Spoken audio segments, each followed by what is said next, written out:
Nowadays, money is a significant part of our life. The bond between humans and money is inseparable. Money mistakes are subjective, so it's essential to manage your money. You're not alone if you face financial regrets of your own. We're here to help you with steps to improve your financial health. It's time to look at some of the most common financial mistakes from today's video. Number 1. Spending more than you make. Spending more than you make is totally about living beyond your means. If you want to be financially successful, you have to do quite the opposite. It may feel like that's not that big of a deal to have dinner out or order that pay-per-view movie, but every little action matters. Most people struggle financially throughout their lives due to this mistake. The insecurity about their inability to manage their money makes people avoid it.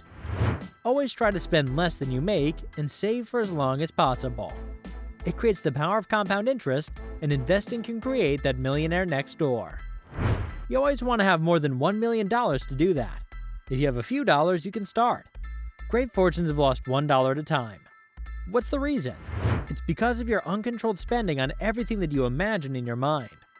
Avoiding this mistake matters if you're in the middle of financial hardship. It's not only about creating a solid plan for the future financial security, but having enough money left to save or pay off your debts is worth enough. It's as simple as cutting back on non-essential expenses. And if you can cut down on less important purchases, you can quickly free up some money needed at the end of the day to set toward your long-term financial goals. Tracking spending, getting an app to calculate your spending, savings, and so on, focusing on essentials, and keeping a time gap after you feel like purchasing something are some pretty good tips to try. If you're financially struggling with your budget, it's time to look into far more reaching solutions for your safe. Number 2. Not having an emergency fund. Imagine you had car trouble and had to take your car to the shop. Now you have to pay for it. What would you do? It's not possible to borrow money from someone or withdraw your own money. It makes you unsafe financially. If you want an emergency fund, you can use that. Then there won't be any difficulty lately due to the emergency money outflow, as the emergency fund you created is only for backup activities. When you have an emergency in your finance, you can review the situation and the facts, as this is truly an unexpected expense. Is the cost necessary, or can the payment cover the urgent? Many of the community don't have enough money in their savings to pay for an unexpected expense, but having a plan of banking worth of expenses or even a couple of $1,000s separately to cover will be a haven. It's recommended to have enough cash set aside for 3 to 6 months. Importantly, the power of that emergency fund creates your psychological power. You can save 10% of your net income as your emergency plan. The amount you save as 10% for an emergency may seem insufficient in light of your monthly expenses. You can start with 5% and increase that amount by 1% gradually until you reach the 10% threshold. If you have a planned emergency backup, you never want to worry and don't have to rely on credit card debt or credit to escape an emergency. Living without a safety net could be devastating to your finances. The problem with the phrase, "I'll get to it later," can be destructive for you later. Number 3. Not investing in retirement. Most of the time, people are focusing on the working part only. They're earning constantly without any sense of the afterlife of the work. They realize their retirement plan after retirement, not while working in the present.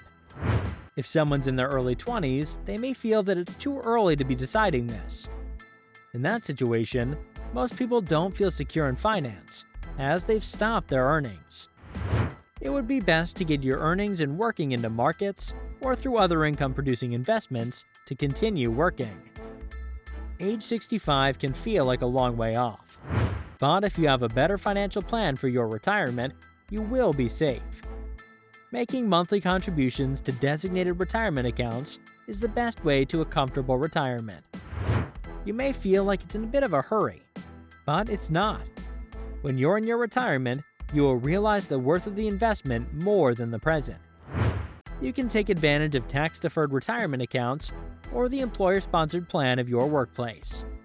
It's important to understand the time your investments will have to grow and how much risk you can tolerate when investing in retirement in particular. Consulting with a qualified financial advisor to get ideas and advice to set your goals will be a better idea when planning the task. If you have income available, saving money is never too early. Number 4. Inconsistency in saving. Saving's not a one-day task, it's a lifetime of work.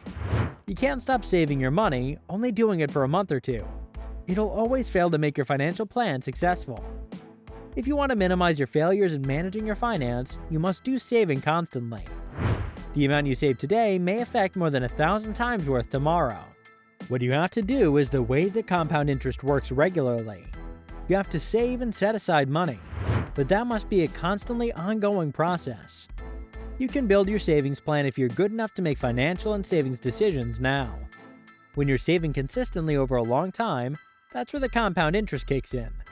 That's where you can win with money and never say I'll get to it when I can, but instead say I will get to it now. When you have certain fads or meme stocks, or even higher risk stuff, you must consider the situation and take a better consultation in building your savings plan. Your financial future depends on what you're doing right now. You must decide what you must do for a better future. You can spend countless hours scrolling through social media feeds or working for your financial security. The choice is yours. If you need to know where you're going, spend some time planning your finances as a priority. When investing or funding is part of your savings plan, it's essential to have a strategy for your money. It's challenging to keep your emotions from getting in the way and end up buying or selling on impulse. Number 5. Not tracking your spending. If you depend so much on your emotions that I want that, I will buy it, or I own it, there'll be real trouble. That's the main point that a financial mistake can happen. When you spend too much money without considering the need, emergency, or purpose, you'll end up with zero in your bank account. You have to be wise when you're tracking your spending. You'll get some situations to select the safest and most investable financial decisions. It can be a situation from selecting your transport mode to investing in the stock market. Spending money today will affect the future. Tracking your spending will help you to decide, I'm not getting any joy out of this. You can install a mobile app to track your cash in and outflows.